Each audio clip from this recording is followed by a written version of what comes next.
Quero cumprimentar os irmãos com a paz do Senhor, amém. Bom dia. Espero que esteja tudo bem com os irmãos, por aqui estamos bem, amém. Quero deixar aqui uma meditação aos nossos corações.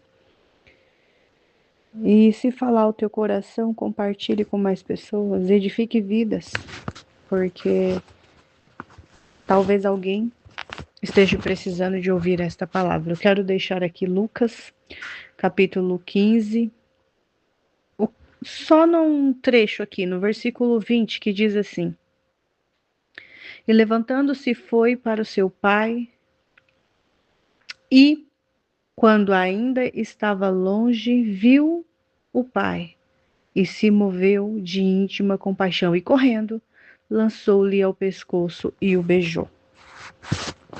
Essa parábola é a parábola, né, que vai falar sobre o filho pródigo. Amém? E mexeu comigo porque, estudando essa palavra, não é simplesmente de um filho que desobedeceu e recebeu do pai o perdão e o pai o recebeu de volta. É algo muito mais profundo. Eu vou começar explicando por que que Jesus ele contou essa parábola, tá? Com a Bíblia aberta, Lucas 15 vai dizer lá no versículo 2. Vou começar pelo versículo 1. Diz assim: E chegavam-se a ele os publicanos e pecadores para ouvir. E os fariseus e os escribas murmuravam, dizendo: Este recebe pecadores e come com eles. Jesus, ele tinha uma sabedoria extraordinária. Ele respondeu, ele explicou e ele ordenou também tudo nessa parábola. Ele fala da dracma perdida e ele entra logo em seguida na parábola do filho pródigo, que é o que a gente vai estudar aqui agora, né? Jesus ele contou essa história como uma resposta a essa indireta, né? Porque eles não fizeram nenhuma pergunta. Eles jogaram uma indireta, como olha lá, ó, esse daí ele come com pecadores, se assenta com eles, convive com eles. Foi uma indireta. Quem nunca recebeu uma indireta na vida, né? Pois é, desde essa época já tinha isso, porque as pessoas elas tinham como santidade coisas que para Jesus não era. E eles julgavam a Jesus. Na verdade, eles condenavam Jesus, eles queriam matar Jesus de qualquer jeito. E como Jesus estava cumprindo o seu ministério, ele não fazia o que ele queria, mas ele não ia somente pela lei dos homens, mas ele ia por aquilo que o Pai mandava ele fazer. Amém? Bora lá então. Então, Jesus ele dá essa resposta, né, para esses escribas que ficavam murmurando, dizendo que ele sentava, né, com pecadores e ficava com eles e comia com eles, que isso para os judeus era absurdo. Era absurdo, porque eles levavam as leis ao pé da letra, como se fossem regras, regras que não podia apartar o pé. Porém, Jesus sempre deixa claro, durante um tempo, quando ele começa a ministrar, que não basta somente seguir a regra, mas tem que viver, né? Vamos lá, mas não é isso que eu quero entrar agora. Então, ele contou isso para quê? Para mostrar como que realmente é o coração de quem? De Deus. Não é a questão do pai, mas ele usa o pai como exemplo. Deus ele não rejeita quem erra. Pelo contrário, ele vai esperar e se alegrar quando esse alguém volta. Por isso que estamos vivendo o tempo ainda da graça, ao qual Jesus está esperando muitos voltar à sua presença. Ele quis mostrar que o amor divino é muito maior do que as regras humanas. Ou seja, regras humanas, que o orgulho ou qualquer erro. Por exemplo, eu sou santo, o outro não é santo, mas porque o outro não é santo, eu não, sabe, algo assim que Jesus ele pegou e bateu de frente com aquele povo. Só que a sabedoria que ele usou de falar, porque aquele povo deu indireta para ele, quando aqueles homens deu indireta, ele não deu indireta para Jesus sozinho. Ele deu indireta para Jesus quando Jesus estava perto de quem? De pessoas, e Jesus estava ensinando pessoas. Imagine hoje você está ministrando a palavra de Deus, chega alguém próximo e começa a questionar, ou começa a entrar no meio da palavra, ou começa a julgar quem está ministrando a palavra próximo às pessoas. Então não estava só falando contra Jesus, mas estavam, entre aspas, querendo boicotar, né? Mas Jesus, ele sempre andou na sabedoria, afinal de contas, ele é filho de Deus. Ele é o próprio Deus, né? E também chamou atenção para quem se acha melhor, quem acha que porque cumpre a lei já está salvo e não precisa de perdão. E nem precisa do amor do Pai. Do Pai quem? Do Pai Celestial. Estou dizendo que esse Pai aqui, que Jesus fala, ele não está falando de Pai humano. Ele está falando de Deus. Então, ele usa o exemplo do Pai para poder as pessoas entenderem com facilidade, porque as pessoas não tinham ainda o Espírito Santo. Então, para eles conseguirem entender, Jesus falava através de parábolas, né? Então, assim, vamos lá. Então, nesse versículo aí, quando a gente conhece esse costume da época, que é o qual eu estava estudando, que isso me chamou a atenção e me fez eu amar mais ainda essa palavra, me fez eu me aprofundar nessa questão aí do filho pródigo, foi exatamente isso que eu fui estudar. Que no costume dessa época, esse amor ficou muito grande. Não é só um amor de um pai. Por quê? Porque naquela época, uma ofensa gravíssima nas leis judaicas era pedir a herança enquanto o pai ainda tinha vida. Porque era a mesma coisa do filho dizer para o pai, ó, para mim você já morreu. Na cultura judaica, isso era um absurdo. Isso era uma desonra. Então, é como se falasse para o pai, ó, quero que você morra, já que se para mim está morto, me dá a parte da herança. Mesmo assim, o pai não brigou, não xingou, apenas dividiu e deu o que era. O que era dele, falou, pode pegar e vai. E o filho foi embora. Quando o filho ele passa fome, que o filho ele não tem mais para onde ir, que ele não tem mais o que fazer, ele lembra do quê? Do pai. E ele volta. Só que quando ele volta e o povo vê ele voltando, o povo que eu falo é os judeus, o que o pessoal esperava? Todos esperavam uma punição. Porque se você for estudar a palavra, vai dizer que um filho rebelde ele deveria ser morto apedrejado. E para eles, o que aquele jovem fez de pedir a herança era digno de punição. Mas enquanto eles esperavam a punição, a mente do povo era isso: que como o filho agia assim, voltando, depois de gastar tudo, acabar com a herança e viver longe, ele devia ser rejeitado, devia ser humilhado, expulso. Ninguém esperava a bondade do pai, porque o pai entendia o significado daquilo.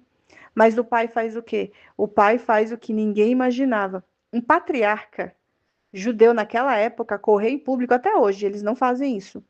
Era visto como perda de dignidade.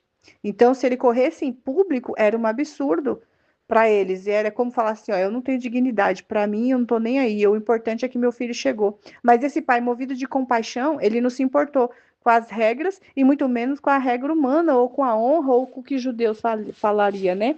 Você pode ver que vai dizer que viu-se o pai e moveu de íntima compaixão e correndo, lançou-lhe ao pescoço e o beijou. Nesse ato dele, ele estava tentando impedir o povo de fazer mal ao próprio filho, porque, segundo a regra, segundo as leis, aquele filho tinha que ser punido. E o pai não pensou duas vezes. O pai vai lá e se lança, aleluia, no pescoço do filho e recebe o filho. Ele correu ao encontro do filho antes mesmo que ele chegasse, abraçou, beijou, antes que ele terminasse de pedir perdão. Você vai lembrar, se você for um pouco para trás, que ele estava treinando. Olha, eu vou chegar lá, eu vou dizer para o meu pai: ó, pai, eu pequei contra o céu, pequei contra ti. O pai não dá nem espaço para ele falar isso, ele só recebe, entendeu? Porque ele ia pedir para ser o quê? Servo, né? Mas o pai não deu nem espaço para poder o filho terminar de pedir perdão. Ele simplesmente abraçou o filho, recebeu o filho, mandou trocar suas vestes, colocar uma sandália nos seus pés, colocar um anel no seu dedo e ainda fez uma festa, né? E isso para muitos ninguém entendeu. Esse pai, ele é uma imagem do nosso Senhor Deus, do Deus Pai. Ele não age como a gente, né?